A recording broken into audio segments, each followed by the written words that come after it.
What's up, everybody? Welcome back to Jeg's Garage. We're going to do a little bit of project on a Jeep 4.0 straight six. Let's get into it. So at some point in time, if you've owned a Jeep with a 4.0, mostly the newer years, I think 97 and newer, I might be off, but you may have experienced the fuel vapor lock issues that these have. Basically what happens, here's a quick rundown of what happens, and then we're going to go over the parts I bought to fix it and the work I'm performing. You can see it's already apart. I decided to get a new camera as I started the project because my GoPro died, so we're jumping in kind of late here. But basically what happens is, because the intake and the exhaust manifold share the same area, basically it goes exhaust, intake, intake, exhaust, intake, they're all in line. You get a lot of heat from that exhaust, which makes sense. A lot of it is shielded, so 1 and 2 injectors are pretty much shielded. 3 is kind of shielded, but 3 is one of the problems. So is number 4, and then 5 and 6 are pretty much shielded. What happens is all this heat comes up from here, and it wraps right up and starts to really heat that injector up. Now, the factory has a heat shield on there, an insulator that's supposed to block that. Over time, that breaks down and gets worn out, and you get oil and grime on there, and everything just gets hot, and it just doesn't work. So what'll happen is you'll run to the store, Jeep will be hot, you'll shut it off, go in, buy your stuff, come back out, and start it up, and it's going to run like crap. It's going to feel like it's running on 5 cylinders. It's going to stumble. You might get a check engine light with a P0301 or 303 or 304, and you won't know what's going on. Let the Jeep sit for a little bit, fire it up, and then it's going to run fine.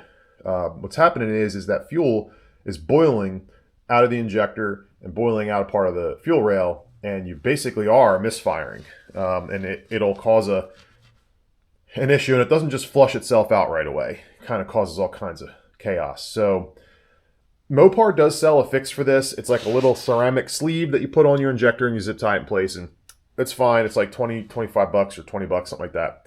I don't really like that solution. I've used it before and it works, but it, I don't know, it just kind of leaves you wondering about the other injectors and doesn't look really great. So what I've done here is I've started taking this apart, and I'm going to go over some steps that I'm going to do as basically a tune-up and a rework of the injector area to make this thing run a little bit better and not have that vapor lock issue. So as you can see here, the throttle body's off.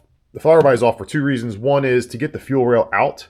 The throttle body has, I think it's the IAC, is blocking the fuel rail from coming out.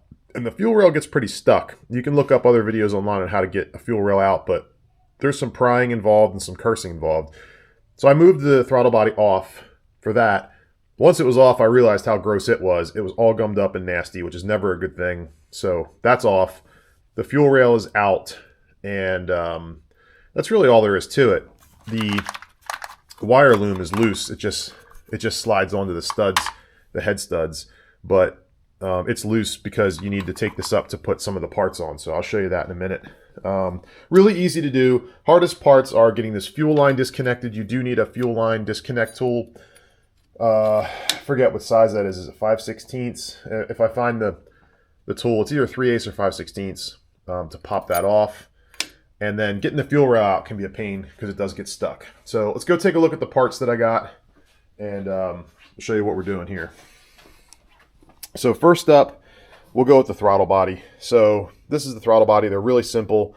They're not super complicated throttle bodies on these. You got your map sensor over here, your throttle position sensor, TPS over here, and your idle air control valve, your IAC here.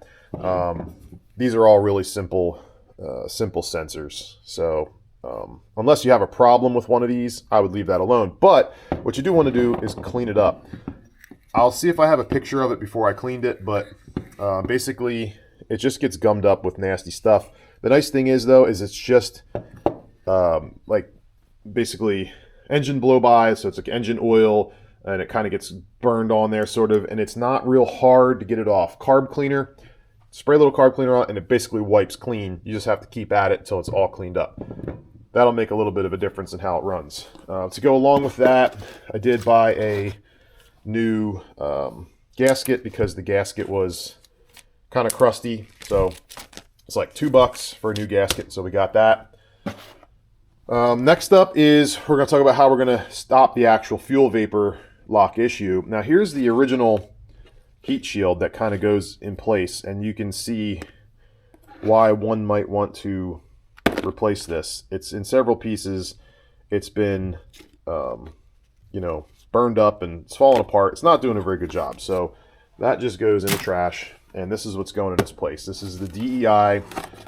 It's specifically a Jeep fuel rail and injector cover kit, and I'll show you what you get with this. Pretty slick. It wasn't very expensive for what you get. So here's the new, this is going to replace that garbage one that I just took off of there. New heat shield. And by the way, for some reason this is listed for 97 to 04, but this is an 06 I'm working on now, and I read online somewhere somebody said you had to modify this. I didn't have to do anything to it. It fit perfect. You get 6 of these cool injector blankets, so these are going to wrap around your injector and protect it from heat. Same thing that Mopar fix does. That's what the Mopar fix does, is just kind of add some insulation to the injector. And this one also comes with a full fuel rail blanket. So this actually wraps around your whole fuel rail and is going to protect your fuel rail. It does come with injector O-rings too, because by the time you pull this thing out, and I'll explain that in a second too, you end up with some pretty nasty looking O-rings. So here's the injector rail, and aside from kind of visually being a little gross, like there's definitely some rust on this. It's rusty inside these injector bores, and to kind of keep things clean, I put the injectors back in without their O-rings. But you know, the O-rings are, I wouldn't feel right putting those back in. But let me pull a couple of these injectors out and I'll show you kind of what the real problem is too. So if you look inside the bores, a couple of these, I'm not sure how well this camera does up close. Not great, but you get the idea. You can see how rusty it is. Now your fuel injector O-ring sits below this rust ring, but you need to get past that rust ring to seat the injectors. So that means you're dragging that O-ring through that. Can you clean that up? Probably, but I decided to try something different. The other reason I wanted to do that too is this thing here is a pulse dampener, and if you can see those little clips, that's the only thing holding this on. These can fail, and there's an O-ring in there that can fail. And when they fail, you have fuel pressure literally shooting right out of this port. So not exactly something that, I don't know, I thought with 110,000 miles, maybe I ought to replace it. So we'll take a look at what I'm going to use for that. And then finally, the last problem that I saw, as you can tell, this was a domino effect. Several of the injectors, most of them are okay. They're kind of grungy in there, but we can clean them. But several of them had, will it focus if I do that? Not great. Several of them had cracks. This one is swollen. This is the worst one. This is number 6. Swollen. It's cracked. Here's number 5. It's also got a pretty decent crack right there, if you can see it. So, again, those are not going to work. Okay, first up, we're going to take a look at the fuel rail. I did also buy a bunch of new clips for the fuel injectors, but this one doesn't use the clips. So, move you around a little bit here. So I went back and forth on what to do on this. New fuel rails that look like this one are super expensive. They're like way over $100. So when I was searching for something a little bit better, I came across several manufacturers of aluminum fuel rails. Now, I'm fully aware that this is, you know, not Mopar, and but that's okay. I think I'm going to give it a try. A couple of reasons. One, first of all, it looks great. Second of all, there's no rust on it. Third of all, it's got a Schrader valve. The factory rail does not have a fuel pressure test port, which comes in handy sometimes. This one also does not have the pulse dampener, but not all Jeeps had the pulse dampener. And I've had other vehicles like LS motors that have the pulse dampener, and then when you swap that out for an aftermarket fuel rails with crossovers, no problems. So we're going to give it a shot. Worst case scenario, I have to buy another one of those fuel rails, and I'll swap it out later. It does come with a couple different parts. I'm not exactly sure what you do with that, but I don't think I need it. And then it comes with a full packet of hardware here. These are the little clamps that kind of hold it down. I plan on Loctiting all of them. And it also comes with these end plugs with O-rings. So they'll have to get installed on the ends of the fuel rail, both ends.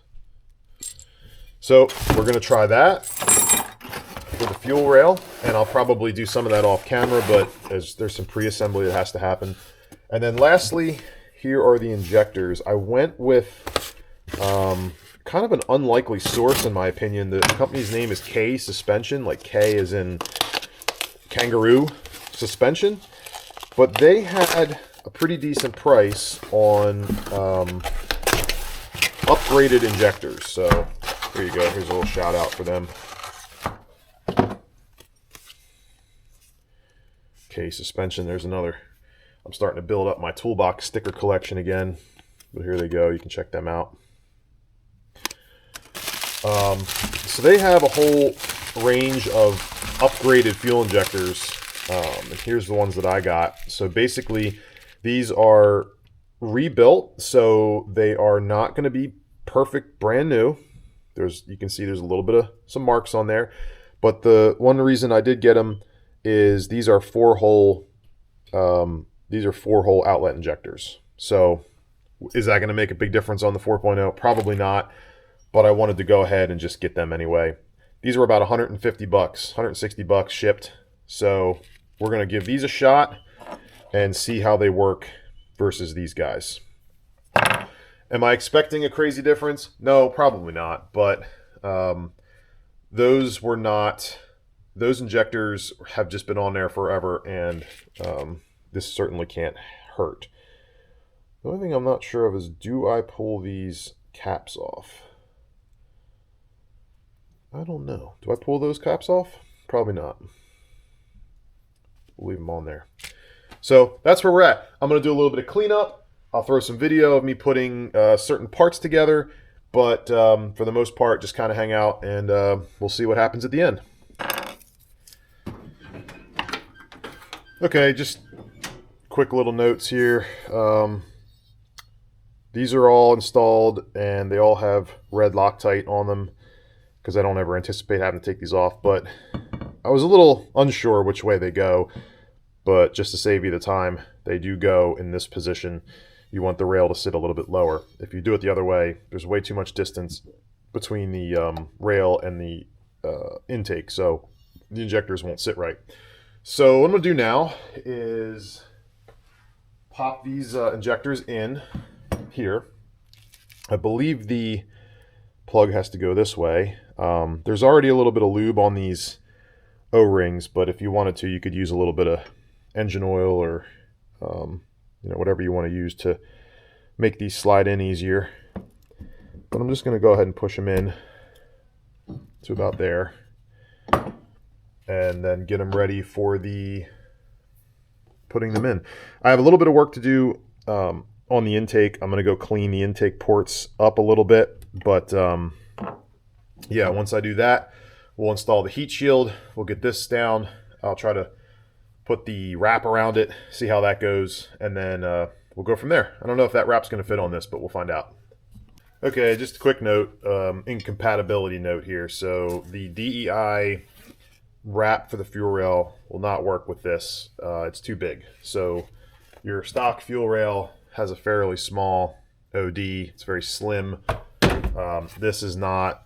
First of all, it does start to fit. Like you can kind of get it. Sorry, you can kind of get it on there and get the bolt tabs to slide through, but it cannot wrap around from here. Here you can see the problem. So that's through the slot there, the bolt, and it will not wrap around to meet the injector hole. And even if it did, it's not big enough to close. So we're not going to use this. That's okay. The heat shield that goes on the motor plus the individual injector wraps is what I was mainly after anyway. So we're going to move forward. This is the main heat shield that goes down on your over your intake. Now you have to loosen up your wiring, and what it does is it slides over the studs just like that, and then you just kind of push it down. Here's your brackets come through. It matches all the holes. So again, I don't know why it says that it's not for anything above an 04, because again, this is an 06 and it fits perfect. So that's that. Next up is going to be installing the injectors.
Okay, it sort of looks like you wrap this after the injectors are plugged in, which is great because it doesn't look like there's any way I could do it otherwise.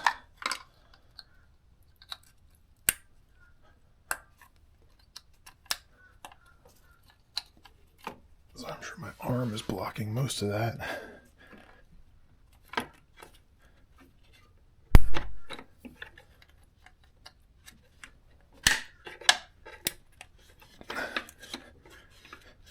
Okay, so how do we get these suckers on there now?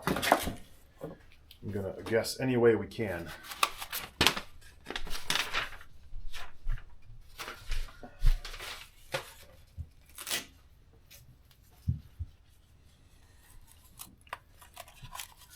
It would be really disappointing if these didn't work, because this is kind of the main fix, is to insulate the injectors.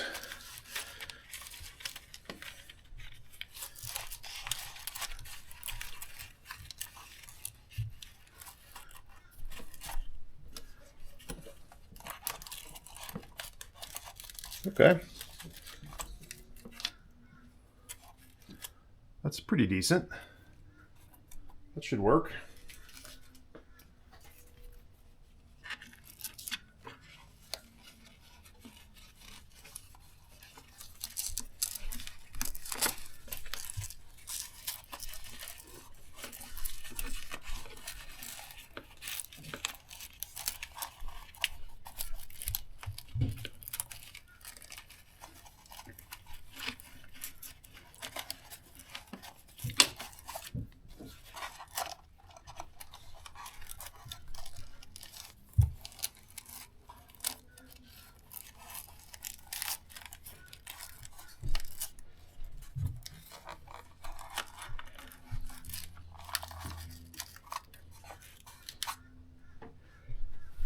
So do that for all 6.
Okay.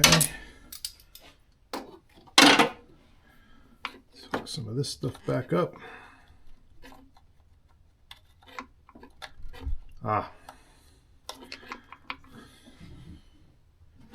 Pay attention to where your studs were, because I didn't, and clearly I put two in the wrong spot.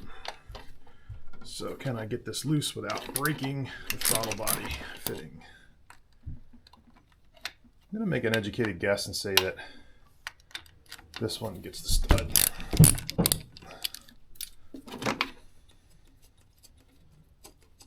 Of course, I made an educated guess the first time. That's what landed me in this position.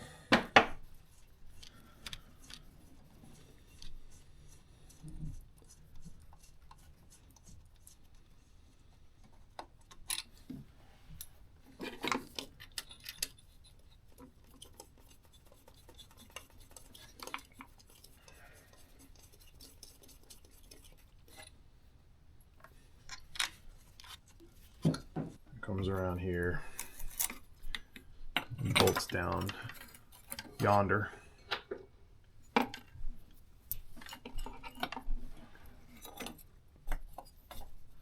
maybe if I do that, it'll spark something in my memory. Probably not.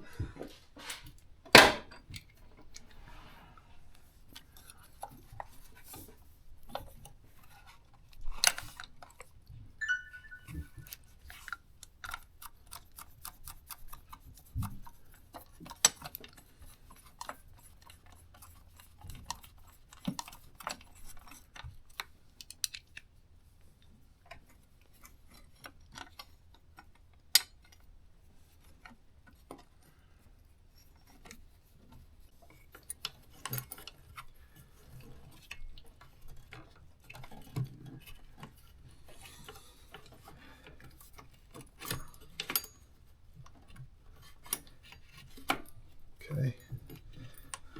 The snout of this rail is a little bit longer.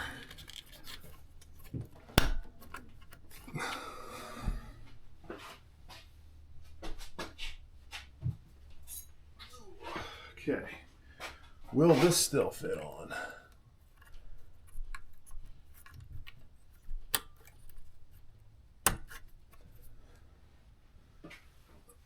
Okay.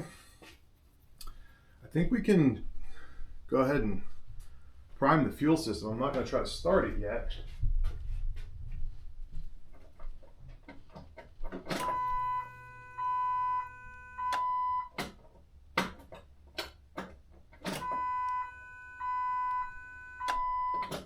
Okay. See if we have fuel up here.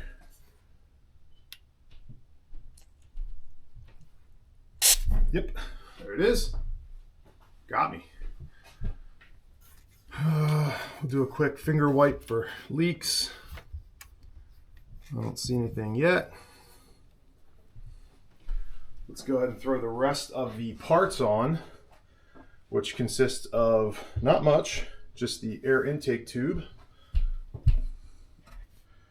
And see what we get. I think I might actually also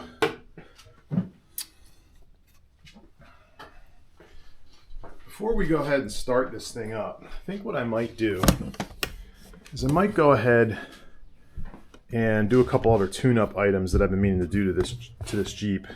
None of which you need to see, but I have a new belt, so I could change the belt. I have a new air filter, which I could change the air filter, even though that one's pretty good. But I was thinking about changing the plugs. At 100,000 miles, I'm wondering if those plugs are original. There's a very good chance.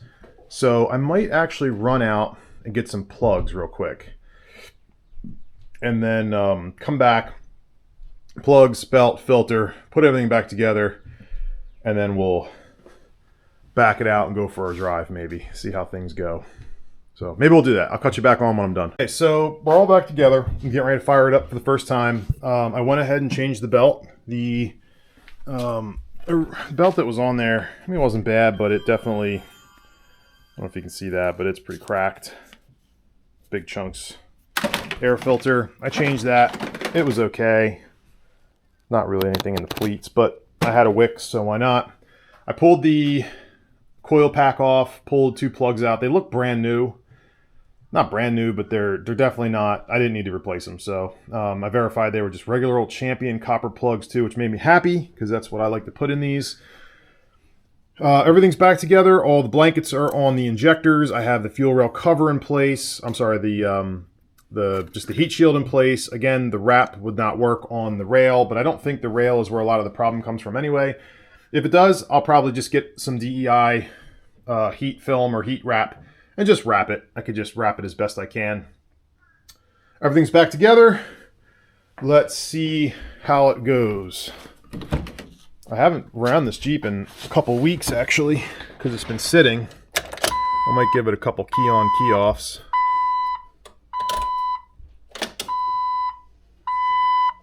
All right, here we go.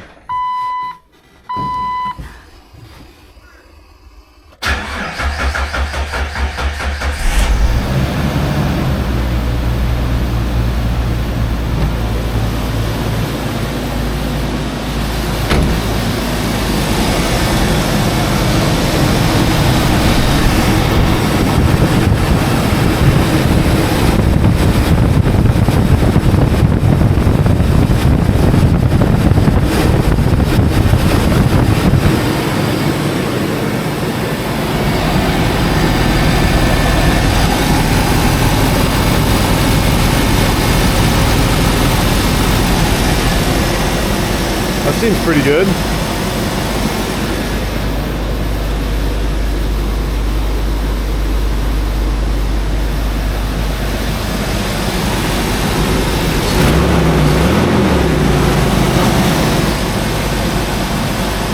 Seems pretty smooth.